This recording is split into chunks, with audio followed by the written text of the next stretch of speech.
Questions मैं ask करना। हाँ हाँ पूछिए, आपको बैटरी रनिंग हुआ है?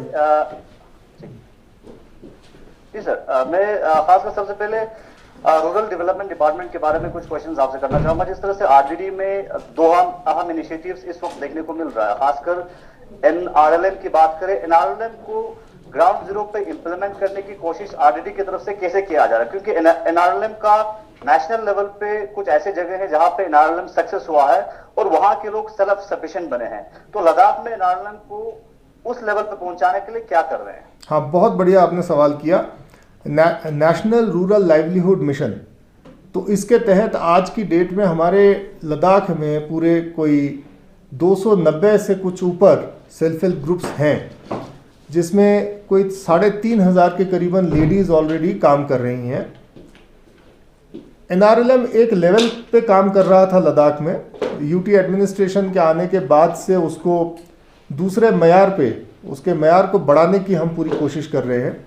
और एनआरएलएम के साथ साथ जो दूसरी स्कीम्स हैं, जैसे वनधन विकास केंद्र वाली स्कीम है जिसके अंदर ट्राइफेड मार्केटिंग पार्टनर है, जैसे prime ministers formalisation of food processing enterprises वाली स्कीम है, पीएमएफएमई है, ये दोनों स्कीम भी हम एनआरएलएम के साथ कन्वर्ज कर रहे हैं।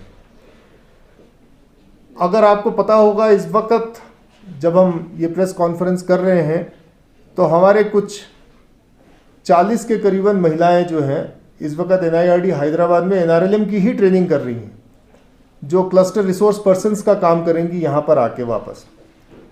फिर हम एनआरओज के साथ टाई अप कर रहे हैं, जो गवर्नमेंट ऑफ इंडिया के लेवल पे नेशनल ट्रेनर्स हैं, वो कोई 100 से 150 लेडीज़ वो यहाँ पर आके करीबन 5-6 महीना हमारे सेल्फ हेल्प ग्रुप्स के साथ टाइम बिताएंगी और एनआरएलएम की स्कीम को किस तरीके से सबसे अच्छे तरीके से यूज़ किया जा सकता है उसका वो यहाँ पर प्रैक्टिकली उनके साथ बैठ के करेंगे।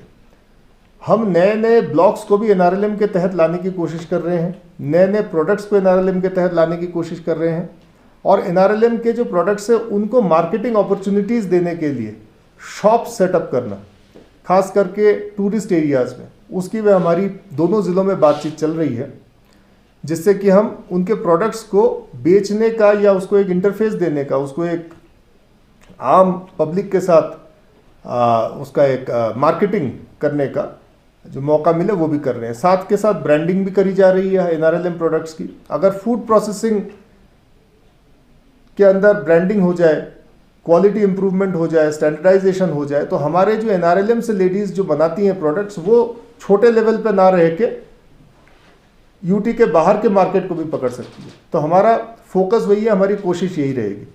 तो आने वाले साल में हम उम्मीद करते हैं एनआरएलएम लीप्स एंड बाउंड्स में प्रोग्रेस करेगा हमारे यूटी लद्दाख में। सर, आरडीडी में जो खासकर कॉन्ट्रेक्चुअल एम्प्लॉयज हैं, जिसे शायद डीआरएस कहते हैं, तो उनकी काफी लंबे वक्त से डिमांड है कि उनकी ऑनरेरियम जो है, सैलरी जो है, मिनिमम वेज जो है वो बढ़ा दिया जाए। जिससे से अभी रिसेंटली यूटी लद्दाख ने एक अहम स्टेप लिया है, आंगनबाड़ी वर्कर्स के ऑनरेरियम को बढ़ा दिया गया है। तो उनकी तो आप जानते हैं रूरल डेवलपमेंट में तो हर डिपार्टमेंट के काफी वर्कलोड होते हैं, वर्क प्रेशर होते हैं, तो बढ़ाने की कुछ प्लानिंग है? बिल्कुल प्लानिंग है, हम एक्सरसाइज कर रहे हैं उस पर, गवर्नमेंट उसको कंसिडर कर रही है।